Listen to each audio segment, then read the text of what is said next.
اعوذ باللہ من الشیطان الرجیم بسم اللہ الرحمن الرحیم وَإِذِ ابْتَلَىٰ إِبْرَاهِيمَ رَبُّهُ بِكَلِمَاتٍ فَأَتَمَّهُنَّ قَالَ إِنِّي جَاعِلُكَ لِلنَّاسِ إِمَامًا قال رسول اللہ صلی اللہ علیہ وسلم انما جعل الامام لیؤتم به فاذا کبر فکبروا واذا رکع فارکعوا واذا سجد فاسجدوا واذا قعد فاقعدوا واذا جلس فاجلسوا واذا قام فقوموا والامام جنۃ ضامن لصلاۃ القوم وقال رسول اللہ صلی اللہ علیہ وسلم الامام ضامن والمؤذن مؤتمن سبحان ربک رب العزت عما یصفون وسلام علی المرسلین والحمد للہ رب العالمین اللہم صلی علی سیدنا محمد وعلی آل سیدنا محمد وبارک وسلم۔ حضرات علماء کرام و ائمہ اعظام، ہم سب جس اہم کام کے لیے یہاں جمع ہیں اور جس چیز پر ہم اور آپ کو غور کرنا ہے اور جس اہم کام سے عظیم منصب سے ہم اور آپ وابستہ ہیں، اس منصب کو ہم سب جانتے ہیں کہ واقعی وہ کتنا جلیل القدر ہے۔ منصب امامت قرآن پاک میں جس کا تذکرہ ہے، حضرت سیدنا ابراہیم علیہ السلام کو مختلف حالات اور امتحانات سے گزارنے کے بعد اللہ پاک نے کہا کہ انی جاعلک للناس اماما، میں آپ کو امام بنانا چاہتا ہوں یا میں آپ کو آپ کے ذمہ منصب امامت کو رکھتا ہوں۔ یہ کتنا عظیم منصب ہے، اس کا اندازہ اس بات سے لگایا جا سکتا ہے کہ سیدنا رسول اکرم صلی اللہ علیہ وسلم اپنی ساری زندگی امامت فرماتے رہے۔ تو جس اہم کام کو آپ نے انجام دیا ہو وہ کتنا اہم اور عظیم ہو سکتا ہے، اس سے سمجھا جا سکتا ہے۔ چنانچہ محبوب خدا صلی اللہ علیہ وسلم نے بہت پیاری بات ارشاد فرمائی کہ امام کیوں بنایا جاتا ہے۔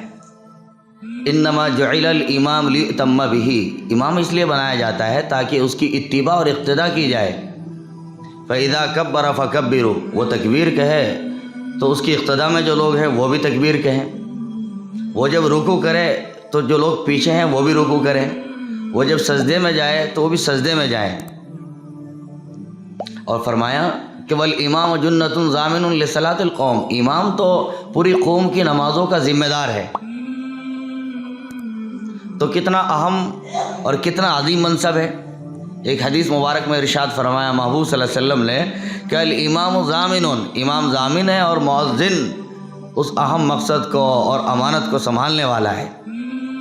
اس کا مطلب یہ کہ قوم کی ذمہ داری، قوم کی سرداری، قوم کی سربراہی، قوم کی قیادت و سیادت، قوم کے حالات پر نظر، گرتے ہوئے ماحول و معاشرے پر نظر، یہ آپ کا کام ہے لیؤتم بہ، تاکہ لوگ آپ کی اقتداء اور اتباع کریں۔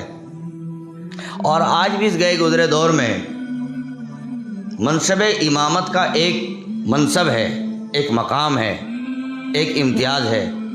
جس کسی بھی معاشرے میں دیکھیے آپ، ماحول چاہے جتنا گرا بجھا ہو، باوجود اس کے ائمہ اکرام کا احترام کرتا ہے، ان کی باتیں مانتا ہے، وہ جو پیغام انہیں دیتے ہیں، سمجھاتے ہیں، سناتے ہیں، ان پیغامات کو اپنی زندگیوں میں داخل کرتا ہے۔ یہ تو بہت بڑی بات ہے۔ منصب جتنا عظیم ہوتا ہے دوستو، اس منصب کے مقام کو سنبھالنا یہ صاحب منصب کا کام ہوتا ہے۔ اگر ہم ہی اپنے منصب کو نہ سنبھالیں اور ہم ہی خود اپنے اختیارات کو نہ دیکھیں اور ہم خود اس کے اوپر نہ کھڑے ہوں تو پھر دوسرا کوئی کچھ نہیں کر سکتا۔ ہمیشہ کوئی آدمی اپنے وقار کو میلا کرنا چاہے، اپنی عزت کو داغدار کرنا چاہے، یہ ان مقامات کا سہارا اور حصہ لے کہ جو مقامات ہمارے لیے مناسب اور زیبا نہیں، یہ ان امور میں ہم حصہ داری کریں، یہ ان مقامات میں ہم شرکت کریں جو ہمارے لیے موضوع اور مناسب نہیں، تب تو ظاہر ہے لوگ کہیں گے کہ مول صاحب آپ کہاں کھڑے ہیں، آپ نے کس چیز کو اختیار کیا ہے، آپ کہاں جا رہے ہیں۔ تو پتہ یہ لگا منصب چاہے جتنا اہم اور عظیم ہو، لیکن اس کا مقام صاحب منصب سے ہوتا ہے۔ صاحب منصب اس چیز کو سمجھے۔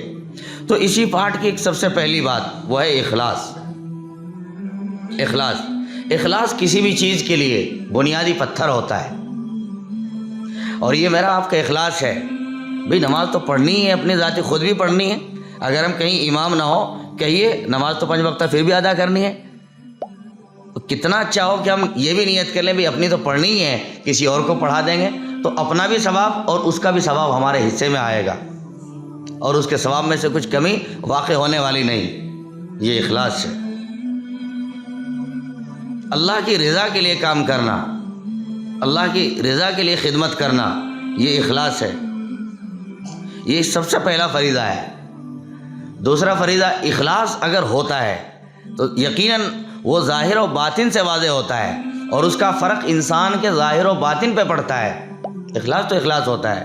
اخلاص کہتے ہیں خالص کو, خالص جس کو کئی مرتبہ سادی بھاشا میں نخالص بھی کہتے ہیں, جس میں کسی چیز کی ملاوٹ نہ ہو, پیور بالکل, اس کو اخلاص کہا جاتا ہے. اور اخلاص کی اہمیت ہے, اخلاص کا ایک مقام اور ایک وجود ہے. اخلاص ایک ریئل چیز کا نام ہے, ایک حقیقت چیز کا نام ہے. کیا مطلب؟ مثلا یہ نعوذ باللہ ایک مسجد کی دیوار ہے, اس پر کوئی شیر کی بڑی سی تصویر بنا دے, یا کسی جیسے مندروں کے اوپر کئی مرتبہ تصویریں بنی رہتی ہیں سانپوں کی, اژدہوں کی, تو بڑے بڑے اژدہے بنے رہیں اور بڑے بڑے شیر کھڑے رہیں. کہو دوستو کیا ان سے کوئی ڈرے گا, ان سے کوئی گھبرائے گا؟ لیکن چھوڑیے اس کو, ایک اوپر چڑھتی چھپکلی نیچے آ گرے, کہو ایمانداری سے جس طرح آپ سکون سے بیٹھیں بیٹھ پائیں گے آپ اس طرح؟ فوراً کھلبلی مچ جائے گی. تو سانپ کتنا بڑا, شیر کتنا بڑا, لیکن تصویر ہے کوئی فرق نہیں. چھپکلی ایک چھوٹی سی, لیکن چونکہ ریئل ہے, حقیقت ہے, تو اس سے کھلبلی مچ گئی. یہ ہے اخلاص, یہ ہے اخلاص. چھوٹی سی چیز ہے لیکن چونکہ حقیقت ہے تو اسی کا ایک مقام ہے. چنانچہ جگہ جگہ اخلاص کو سمجھایا گیا. صدقات کا معاملہ ہو, لین دین کا معاملہ ہو, محبتوں کا معاملہ ہو, اٹھنے بیٹھنے کا معاملہ ہو, جگہ جگہ اللہ پاک نے اور محبوب صلی اللہ علیہ وسلم نے اس چیز کو بار بار کھولا ہے. اہل ایمان کو کہا ہے, ایمان والو لا تبطلوا صدقاتکم بالمن والاذی. اور کئی مقامات پر قرآن پاک میں اللہ تعالیٰ نے اس کی طرف ہدایت دی, وما امروا الا لیعبدوا اللہ مخلصین لہ الدین. محبوب صلی اللہ علیہ وسلم نے ایک بہت پیاری اور بہت معروف حدیث انما الاعمال بالنیات, یہ سب کچھ یہی سمجھاتا ہے ہم نیت کو درست کریں, پھر دیکھیں اللہ پاک کی مدد کیسے کیسے پیچھے ساتھ چلی آتی ہے, چونکہ وہ ایک ریئل ہے, ایک حقیقی چیز ہے. دوسرے نمبر کی چیز جو ہمارے لیے بہت خاص ہے وہ ہے مستقل مزاجی. مستقل مزاجی, جہاں بھی کام کریں مستقل مزاج ہو کے کریں. جگہ پانے میں عجلت نہ کریں, جلدی سے کام نہ لیں, بلکہ جگہ کو تلاشیں. جب جگہ آئے تو غور فکر کریں, مشورہ کریں, مشورہ بھی سنت ہے, استخارہ کریں, استخارہ بھی سنت ہے. دونوں کی سنتوں میں سے کسی ایک سنت کو اختیار کر لیں, اللہ کی مدد ساتھ آئے گی. محبوب صلی اللہ علیہ وسلم نے اس چیز کی وضاحت فرمائی. اور جب کسی کا انتخاب اور اختصاص کر لیں مسجد کا, اب بس مستقل مزاج ہو جائیں کہ میں نے کوئی مسجد لی ہے, اب میں رہوں گا اور جم کر رہوں گا, اب جانے والی کوئی بات نہیں ہے. اب جو اس پر حالات آئیں, جو پریشانیاں آئیں, یہ کوئی کڑوا کیسلا بول دے, اب اس کو سہے, پیے, برداشت کرے, تحمل کرے اور حسن انداز سے اسے گائیڈ کرے. کئی مرتبہ ہمارا حال یہ ہوتا ہے کہ مسجد تو مل جاتی ہے لیکن جیسے ملی دوسرے دن ہی پھر ہم بات کہنا شروع کرتے ہیں, ناشکری کے جذبات پیدا ہوتے ہیں کہ بس میں تو یہاں لگی گیا, ورنہ میرے پیچھے تو کئی جگہ آ رہی تھی, مجھے تو کئی لوگوں نے بلایا, فلاں مسجد والے بھی مجھے یاد کر رہے تھے, اور فلاں محلے والے بھی میرا کلمہ پڑھ رہے تھے جی, اور فلاں لوگ بھی مجھے فون کر رہے تھے. دوستو یہ بات ٹھیک نہیں. یہ ناشکری کے جذبات جو آپ کو رکھے ہوئے ہیں, یہ جنہوں نے آپ کو اختیار انتخاب کیا ہے, وہ کہتے ہیں یار یہ کیسا عجیب آدمی ہے, جب اس کے لیے ہزاروں جگہ تھی وہیں نہ چلے جاتے, یہاں کیا لینے آئے. تو اس سے سامنے والوں کا دل ٹوٹتا ہے اور اس کے نقصانات پھر اٹھانے پڑتے ہیں. اس لیے جہاں بھی کہیں رہیں اس نیت کے ساتھ کہ مجھے رہنا ہے. کئی اماموں کی بات تو یہ سنی جب کہیں جاتے ہیں کہ یار تو بس ہیں چند دن کے لیے, جب کوئی کچھ کہے گا تھیلا اٹھا کے نکل جائیں گے. یہ کوئی بات ہوئی بھئی؟ آپ تو تھیلا اٹھا کے نکل جائیں گے تو پھر تو آپ کی بات میں اور وقت کے وزیر اعظم کی بات میں کوئی فرق ہی نہ ہوا. یہ تو بے فکر لوگوں کے کلمات ہیں, بے فکر لوگوں کے جملے ہیں. یہ ایک راست فکر, صاحب درد اور صاحب دل انسان کے کلمات نہیں ہو سکتے کہ اپنا تھیلا اور اپنا بیگ اٹھا کے نکل جائیں گے. ہمارا کیا ہے مسجد میں؟ ہم تو تنے تنا نماز پڑھانے آتے ہیں، زیادہ زیادہ ایک کتاب رکھی میری حجرے میں، اٹھا کے چل پڑوں گا۔ نہیں دوستو، یہ بات صحیح نہیں۔ ہم جہاں بھی رہیں مستقل مزاج ہو کے رہے۔ اب آپ تو چل پڑیں گے، نقصان کیا کیا ہے؟ ابھی تو ماحول بننا شروع ہوا تھا جی، کوئی امام کسی 1-1.5 سال مسجد میں ٹھہرتا ہے، تب لوگ اسے پہچاننے لگتے ہیں کہیں کہ ہماری مسجد کا امام صاحب ہے۔ پھر دھیرے دھیرے محبت بڑھتی ہے، جذبات بڑھتے ہیں، آپ کی قربانیوں کو دیکھتے ہیں جی، آپ کی گفتگو اور آپ کے اخلاص کو دیکھتے ہیں، آپ کے ان کے حق میں محبت بھرے جذبات کو پرکھتے ہیں، تب ان کے دلوں میں آپ کی جگہ بننا شروع ہوتی ہے۔ ابھی تو 1.5 سال کے بعد جگہ بننا شروع ہوئی اور ابھی آپ کہتے میں جا رہا ہوں۔ اور کیا نقصانات ہیں؟ اور نقصان یہ کہ کئی مرتبہ مسجد کے ساتھ مکتب چلتا رہتا ہے۔ اب آپ اگر گئے تو ابھی بچوں کا قاعدہ کراس ہو رہا تھا، یا انہوں نے آدھا قاعدہ پڑھا تھا، یا ان کے الفاظ ابتدائیہ حروف تہجی وہ ابھی درست ہو رہے تھے، اتنی دیر میں آپ کہتے ہیں میں جا رہا ہوں، اور وہ تو پوری فصل برباد ہو گئی، پوری نسل برباد ہو گئی، وہ تو اجڑ گئی۔ جب تک کوئی کسی دوسرے امام کا یہاں سلیکشن اور انتخاب ہوگا، تب تک تو یہ بچے کہیں نہ کہیں کسی نہ کسی بیماری کے ہتھے چڑھ چکے ہوں گے، اور کتنے ماں باپ مایوس ہو کر کہ یہ تو امام صاحب بدلتے ہی رہتے ہیں، اور یہ ہمارے مسجد کے متولی صدور کسی نہ کسی کو دوش دیں گے، امام کو دوش دیں گے، یہ تو بدلتے رہے، اس سے بہتر ہے بچے کو یہاں سے ہٹاؤ، اسکول میں ڈالو، وہاں ٹیچر برابر رہتا ہے۔ دوستو، یہ ایسے نہیں اجڑا ہے۔ بہت کچھ کہنے کے اس کے بعد دل چاہتا ہے، یہ ارتداد کی لہریں ایسے نہیں آ گئی، یہ بے ایمانی کی لہریں ایسے نہیں آ گئی۔ ہم نے بھی کچھ اپنے فریضوں سے آنکھ بند کی ہیں۔ خیر، تو مستقل مزاجی اتنا اہم پہلو ہے۔ ہم جہاں بھی کہیں رہیں مستقل مزاج رہیں۔ ہر مسجد میں کوئی نہ کوئی ایک ایسا نقاد، تنقید کرنے والا، یہ بہت سارے افراد ایسے طنز کرنے والے ہوتے ہیں جن کا کام ہی سرے سے امام پر کچھ نہ کچھ گفتگو کرنا ہے، یا امام کو بہت کڑی نظر سے دیکھتے ہیں، امام صاحب کیا کھا رہے ہیں، کیا پی رہے، کہاں جا رہے، کس کے پاس بیٹھ رہے، استنجا کیسے کرتے ہیں، وضو کیسے کرتے ہیں، ڈھیلا لیتے ہیں کہ نہیں لیتے ہیں، مسواک لیتے ہیں کہ نہیں لیتے ہیں۔ بس اس کی نظر اتنی پینی ہوتی ہے، وہ ہر گھڑی اسی چیز پر نظر رکھتا ہے، اور پھر کہتا ہے امام صاحب تو سنت بھی نہیں پڑھتے، نفل بھی نہیں پڑھتے، یار یہ کیسے امام صاحب ہے؟ تو بعض لوگوں کا کام ہی ہے، اور جو اس طرح کے لوگ ہوتے ہیں، مسجد کے جو صدور اور ذمہ دار ہوتے ہیں، وہ ان کو سمجھتے ہیں کہ بھئی آدمی کا رویہ ٹھیک نہیں، وہ بھی اس بات کے حق اور پکش میں ہوتے ہیں کہ امام صاحب ہمارے رہیں، لیکن امام صاحب ذرا سی بات سے جذباتی ہو کے کہتے ہیں میں چلا، حالانکہ وہ سب لوگ کہہ رہے ہیں کہ جی نہیں امام صاحب آپ ٹھیک ہیں، یہ جس آدمی نے آپ سے بات کہی ہے یہ مالی خولیا کا مریض ہے، اس کا دماغ ٹھیک نہیں ہے، لہذا آپ اس کی بات کس میں نہ آئیں، یہ تو ویسے سرفرا آدمی ہے، نشہ کرتا ہے، کہ نہیں بس میری عزت کو چھیڑ دیا میں تو جا رہا ہوں۔ میرے بھائیو، نہیں، آپ کہاں جا رہے ہیں؟ آپ کہاں جا رہے ہیں؟ کیا اس بات کی گارنٹی ہے کہ آپ جس اگلے مقام پہ جا رہے ہیں وہاں اس طرح کے حالات پیش نہیں آنے کے؟ یہ اس بات کی کوئی ضمانت آپ کے پاس ہے کہ وہاں اس طرح کا مس بیہو آپ کے ساتھ نہیں ہونے والا؟ میرے بھائیو، یہ چیز ٹھیک نہیں۔ ہم سہنا اور پینا سیکھیں، حالات سے نبٹنا سیکھیں۔ ہمارے آقا سیدنا محمد عربی صلی اللہ علیہ وسلم نے ہمیں اس بات کی تعلیم دی ہے۔ خیر، ایک پہلو یہ بھی ہے کہ ہم مستقل مزاج ہوں۔ اس کے بعد ایک پہلو ہماری زندگی کا یہ کہ ابھی جیسے بات آ رہی تھی، منکرات سے اجتناب، یہ منکرات پر نکیر، جہاں کہیں خلاف شرع کام ہو رہا ہو تو یہ بات تو بوقت انتخاب بھی بلکہ کہنا چاہیے کہ جی ٹھیک ہے میں آپ کی مسجد میں منتخب ہو رہا ہوں، امام آپ منتخب کر رہے ہیں، لیکن میری بھی ذرا سی کچھ باتیں ہیں کہ جی کہیے آپ۔ کہ ایک بات تو یہ کہ آپ کے حلقے محلے میں جو خلاف شرع کام ہوتے ہیں یا شادی بیاہ ہوتے ہیں یا عاجز ان تقریب میں شرکت نہیں کرے گا، اس سے معذرت چاہتا ہے، پیشگی معذرت چاہتا ہوں، بلکہ میں شریک نہیں ہو سکتا۔ تو یہ بات تو سبق کے طور سے سامنے بھی آ گئی کہ جی ٹھیک ہے امام صاحب، جیسا آپ کی مرضی، جیسا آپ کا ماحول ہے، جیسا آپ کے اختیار۔ ایک بات۔ دوسری بات، کئی مرتبہ کسی نے دعوت کی آپ کی، کہا امام صاحب آپ کی دعوت ہے، کہ کیسی دعوت ہے میری؟ کہا وہ آج نا میرے بیٹے کی ختنہ ہو رہی ہے، اس کا سنت ہو رہی ہے، اس کی دعوت ہے۔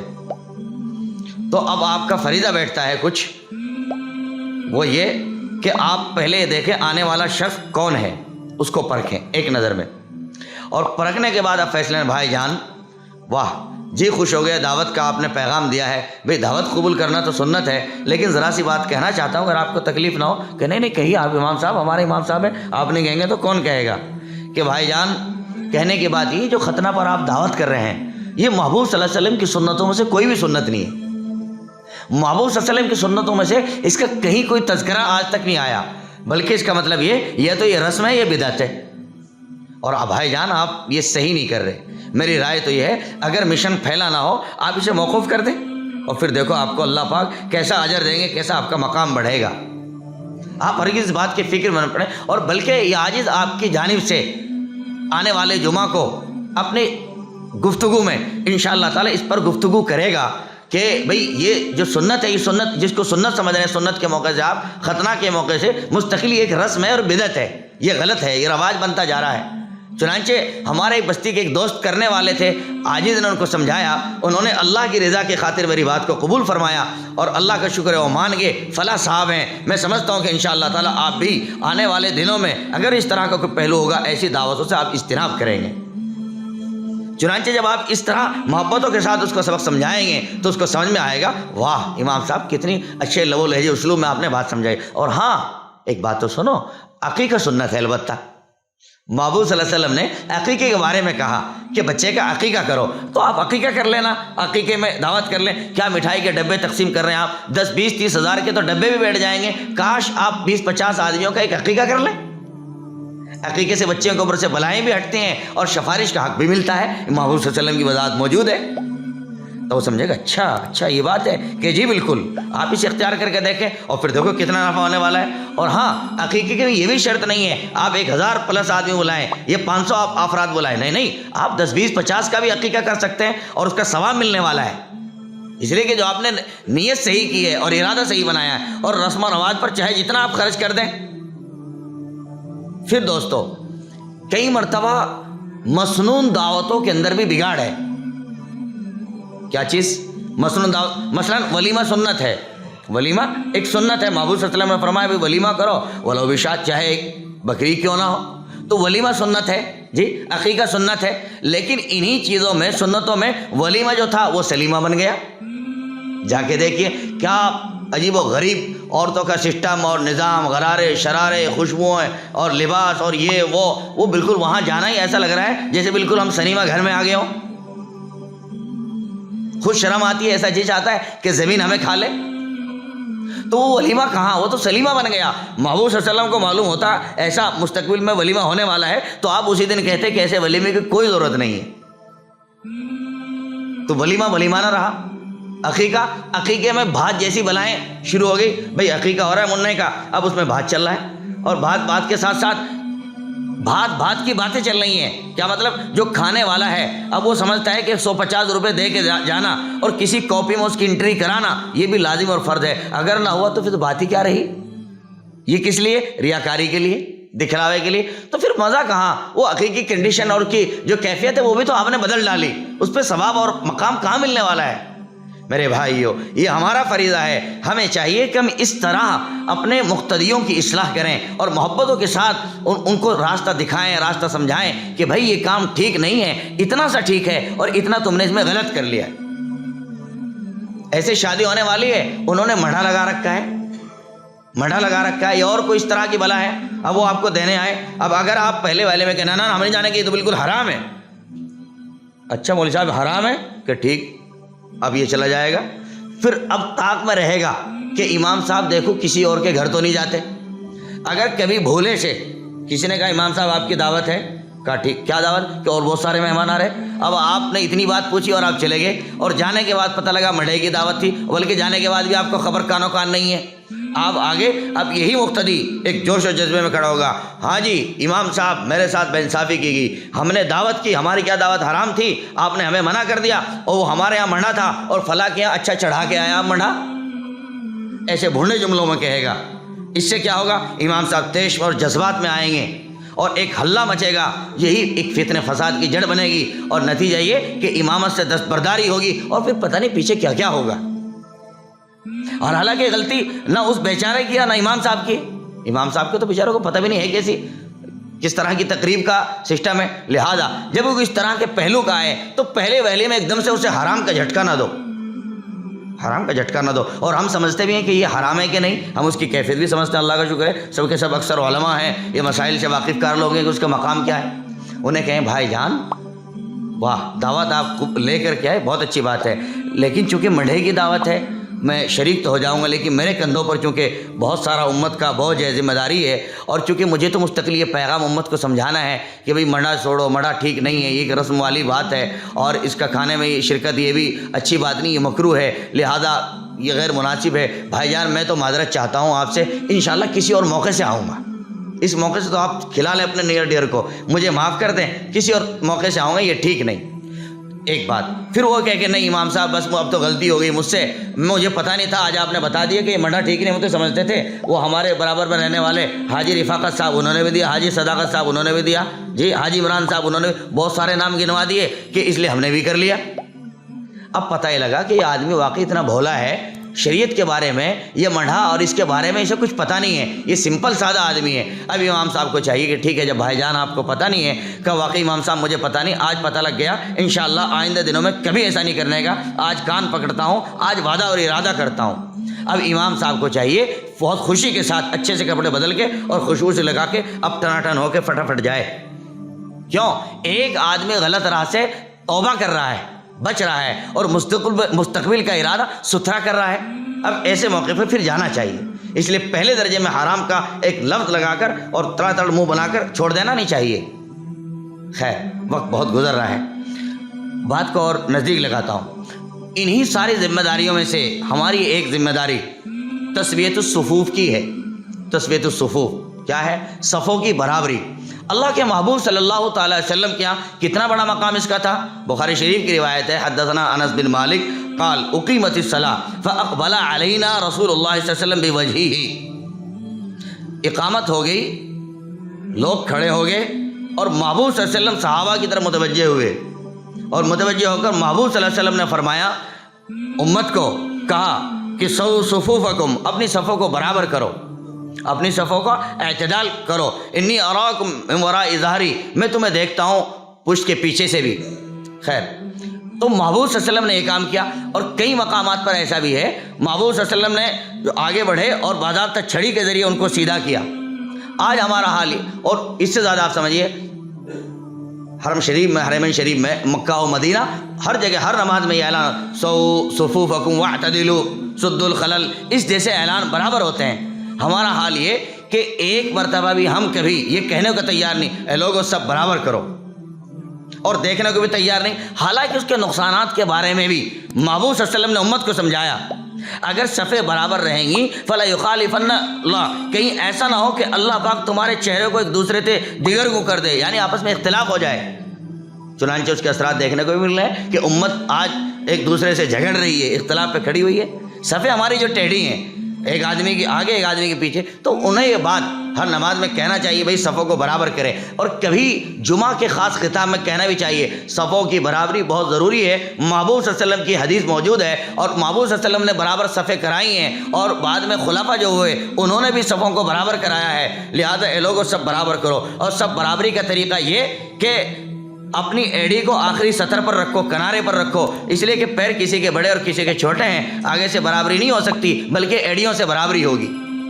کئی جگہوں پر صفوں کو برابر کرنے کے لیے آدمی صفوں کو ٹھوکر مارتا ہے، دیکھا گیا ہے، ایسے پیر مار مار کے ٹھیک کرتا ہے، حالانکہ پیر مار کے صفیں ٹھیک نہیں ہوا کرتی، وہ تو کوئی آگے کو نکل جائے گی اور کوئی پیچھے کو نکل جائے گی، لہذا صف کا یہی طریقہ ہے کہ دائیں بائیں اسے پکڑا جائے اور برابر اسے ٹھیک کیا جائے۔ تو یہ بھی ہمارا فریضہ ہے، ہم اس پر بھی دھیان دیں کہ بھئی صفیں برابر ہونی چاہیے، اور جب نماز کو کھڑا کریں اس وقت کہنا چاہیے اے لوگوں صفوں کو برابر کرو۔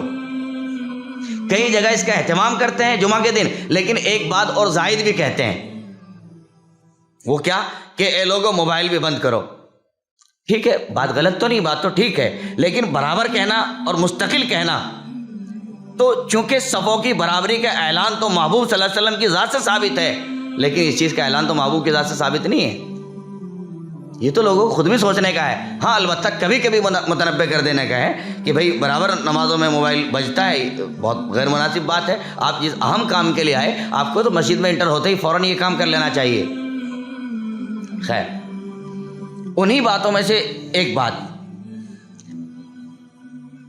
سمجھیے کہ بس یہ آخری بات، چونکہ وقت تیز نکل رہا ہے، مکتب کا قیام۔ مسجد میں ہم نماز پڑھاتے ہیں اور نمازوں کے بعد فارغ ہو جاتے ہیں، ظاہر بات ہے اب نمازوں کے بعد کوئی بڑا تقاضا سر تو ہے نہیں، البتہ اگر کہیں تدریس آپ کر رہے ہیں، پڑھا رہے ہیں، کسی ادارے سے آپ وابستہ ہیں، تب تو بات دوسری، لیکن اگر ایسا پہلو نہیں ہے تو پھر ہمیں چاہیے ہم مکتب کو زندہ کریں، مکتب کو قائم کریں، اس لیے کہ امت کے نونہال جس قدر بہک رہے ہیں، بھٹک رہے ہیں، چھوٹے چھوٹے معصوم بچے، کیوں؟ انہیں اسکولوں کے منہ میں پہلے دن سے ٹھونسا جا رہا ہے، نتیجہ نہ انہیں اللہ کے بارے میں معلوم، نہ محبوب صلی اللہ علیہ وسلم کے بارے میں معلوم، نہ قرآنی آیات اور صفحات انہیں یاد۔ تو ہمارا فریضہ ہے کہ جتنا وقت ان کا مل سکتا ہے، 20 25 30 منٹ، جتنا بھی وقت ملے ہم اتنا وقت ان کا لیں اور ان بچوں کو اتنے ہی وقت میں فارغ کرنے کی کوشش کریں۔ مکتب کے ذریعے جہاں طلباء کا فائدہ ہے، بچوں کا فائدہ ہے، وہیں یاد رکھے اس کا سہ طرفہ فائدہ ہے، امام صاحب کی ذات کو بھی فائدہ ہے۔ امام صاحب کی ذات کو بھی کیا فائدہ ہے؟ امام صاحب کی ذات کا ایک فائدہ تو یہ کہ صبح صبح اگر بچے پڑھنے آتے ہیں، اللہ کا شکر ہے کسی نہ کسی دودھ چائے ناشتے کا بندوبست بھی کر کے لاتے ہیں، اس لیے کہ بہت سے بچوں کے والدین اس بات کے فکر مند ہوتے ہیں، بھئی ہمارا بچہ پڑھنے جا رہا ہے، صبح صبح جا رہا ہے، امام صاحب مسجد میں گھر نہیں جائیں گے، بچے کے پاس نہیں جائیں گے، ظاہر ہے امام صاحب کو بھوک لگی ہوگی، یا وہ شوگر کے مریض ہو تو اور تیز بھوک لگے گی، تو اس لیے پہلے سے خیال کر کے کچھ نہ کچھ دودھ، کچھ نہ کچھ ان کے لیے جوس، کچھ نہ کچھ کسی نہ کسی ناشتے کا بندوبست کر کے اللہ کا شکر وہ بھیجتے ہیں۔ تو ایک فائدہ تو یہ بھی ہے۔ دوسری بات، اگر ہمیں کسی سے ملنا ہے، کسی کو بلانا ہے، کسی سے رابطہ کرنا ہے، ایک ذریعہ یہ طلبہ بھی ہیں، اے پیارے بچوں فلاں کو بلا کے لاؤ، مجھے ذرا کی بات کرنی ہے ان سے، ایک فائدہ یہ بھی ہے۔ تیسرا ایک پہلو جو ابھی آیا تھا صفائی کا، بہت ساری مساجد میں مؤذن نہیں ہے، اگر نہیں ہے پہلی بات تو یہ کہ امام صاحب کو ذہن سازی کرنی چاہیے اور اپنے متولی صدور کو سمجھانا چاہیے کہ دیکھو بھائی جان، مسجد کا کام بڑا کام، تقاضے کا کام اور وضو خانہ اور یہ سب بہت ضروری ہے، مسجد اللہ کا گھر ہے، اگر یہ صاف نہیں ہوگا تو پھر کیا صاف ہوگا؟ یہی صاف نہیں ہوگا تو کیا صاف ہوگا؟ تو یہ چیز غیر مناسب۔ اور دوسرے، مسجد تو مسجد ہے، مسجد کے برابر میں جو بنے ہوئے استنجے وضو خانے جو ہیں دوستو، ان کی تو مت پوچھیے کیا برا حال ہے، کتنا برا عالم ہے دوستو۔ جو ہماری مسجدوں کے بیت الخلاء میں جائے منہ چڑھا کے آتا ہوگا اور بددعا دے کے آتا ہوگا، کہیں ہوگا تو ان کی سیٹوں کا رنگ بھی بدل گیا، وہ کبھی لگی ہوں گی تو سفید تھی، آج جب ان کو دیکھے تو پیلا اور کالا رنگ ان کا ہو گیا ہے، زمانہ ہو گیا انہیں دھوئے ہوئے میرے بھائی، اور کئی جگہ بہت بدبو پھوٹتی ہے، پیشاب کرنا بھی دوبھر ہے۔ کیا یہ ہماری ذمہ داری نہیں ہے؟ کہ ہمارے فرائض میں نہیں ہے؟ جو لوگ نئے آئیں گے وہ کیا سمجھیں گے اس چیز کو؟ اور اگر خدا نہ خواستہ کوئی اہل اسلام کے سوا آئے، وہ دیکھ کر کتنا منہ چڑھائے، ارے مسلمانوں کا خاص مقام مسجد، اس کے سڑے ہوئے ٹوائلٹ اور بیت الخلائیں، نعوذ باللہ، یہ کیا کس ذہنیت کے لوگ یہاں رہتے ہیں؟ اور دوستو، مقتدیوں کو تو اس کی گندگی سے پالا بعد میں پڑے گا، پہلا پالا تو امام کو پڑے گا۔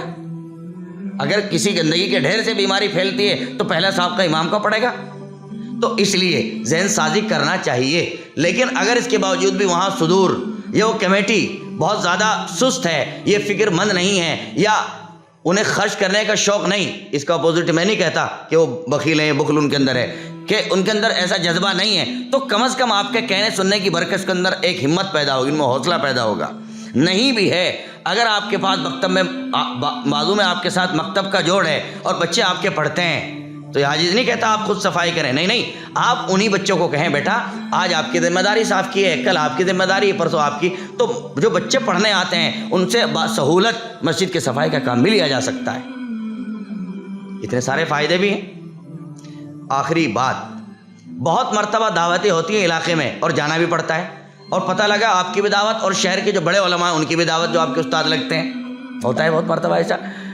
کہو نا حضرت مولانا سلمان صاحب کی دعوت ہے تو ہزاروں کے استاد ہیں، اب وہ آپ کے محلے کی مسجد میں آ رہے ہیں، آپ کی بھی دعوت ہے، اور کھانا ہے ٹنڈڑ، لیکن حضرت کو کسی نے بتایا نہیں، جس نے دعوت کی ہے وہ یہ تو دعوت و تبلیغ سے وابستہ ہے، خانقاہ نظام سے وابستہ ہے، تو اس آدمی پر اعتماد کرتے ہوئے حضرت نے تفصیلات معلوم نہیں کی اور اس آدمی کے اعتماد پر چلے آئے، حالانکہ وہ دھوکہ دے رہا ہے ایک طرح کا۔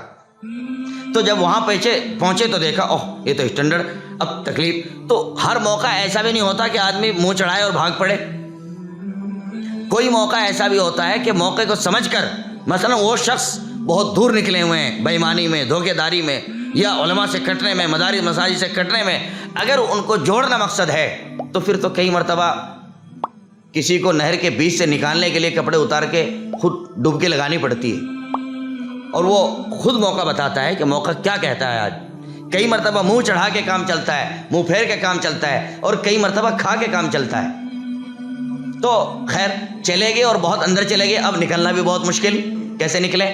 اب وہ کھڑے دیکھ رہے ہیں۔ تو ایسے وقت میں فریضہ بنتا ہے، اگر آپ حلقے کی مسجد کے ذمہ دار ہیں اور ایک بڑے عالم دین آپ کے حلقے میں آ رہے ہیں، تو اب کئی مرتبہ ہوتا ہے کہ علماء کے لیے چند الٹی سیدھی کرسی بھی ڈالتے ہیں لوگ، کہنے کے لیے حضرت آپ کے لیے بیٹھ کے کر رکھا ہے، حالانکہ وہ بھی دھوکہ ہی ہوتا ہے، وہ بھی دھوکہ ہی ہوتا ہے۔ تو ایسے موقع پہ چاہیے کہ ہمارے پاس جو طلباء کا ہجوم ہے، ہم ان طلباء کو بڑھائیں کہ بیٹا دیکھو جلدی سے یہاں نیچے دسترخوان لگاؤ، یہ میز کرسی ٹھیک کرو ذرا سا، اور جلدی کھانا لے کے آؤ، حضرت وہاں کہاں جائیں گے، یہ تو کتنا برا انہوں نے کر رکھا ہے، جلدی کرو بیٹا۔ تو اگر اس کے پاس یہ فوج ہے تو فوراً اس کا کام کر لے گا۔ خیر اب کہو گے مول صاحب بہت دیر سے آخری کہہ رہے ہو، خیر معاف کرنا، اب کے بعد پھر ایک آخری وہ یاد آ گئی سبق کے طور سے۔ کئی مرتبہ مسجد کے ائمہ برابر میں دعوت و تبلیغ کی جماعت ہر حلقے میں موجود، ہر جگہ موجود ہے، اسے اپنا مخالف سمجھتے ہیں، دشمن سمجھتے ہیں، نتیجہ ان سے الجھتے ہیں، لڑتے ہیں، یا ان کے خلاف فقرے کستے ہیں، بات بناتے ہیں، یا کئی مرتبہ خطاب لگاتے ہیں اور اس پر فخر کرتے ہیں۔ ہوتا یہ کہ پھر وہ نقصان کی جڑ بنتا ہے۔ میرے بھائیو ذرا سمجھنے کی بات ہے، آپ کا جو کام ہے وہی دعوت و تبلیغ کا کام ہے، بلکہ آپ کا کام ایک زائد ہے، امر بالمعروف اور نہی عن المنکر، یہ آپ کا کام ہے۔ ان کا تو اتنا ہی کام ہے امر بالمعروف، وہ الگ بات ہے کہ نہی عن المنکر بھی کرتے ہیں، چونکہ نہی عن المنکر کے لیے دلیل کی ضرورت پیش آتی ہے، اور دلیل علماء اور ائمہ کے پاس ہے، آدمی کے پاس کہاں دلیل ہوگی؟ اس لیے وہ تو سادہ زبان میں کہتے ہیں بھئی ہمارا تو مطلب باتیں ہیں، باتیں سنا رہے ہیں آپ کو، کوئی بات ہوئی تو قابل اصلاح اسے کہہ بھی دینا، اصلاح کر دینا۔ تو ہم انہیں اپنا حریف اور مد مقابل جو سمجھتے ہیں اس کے بہت بڑے بڑے نقصانات ہیں۔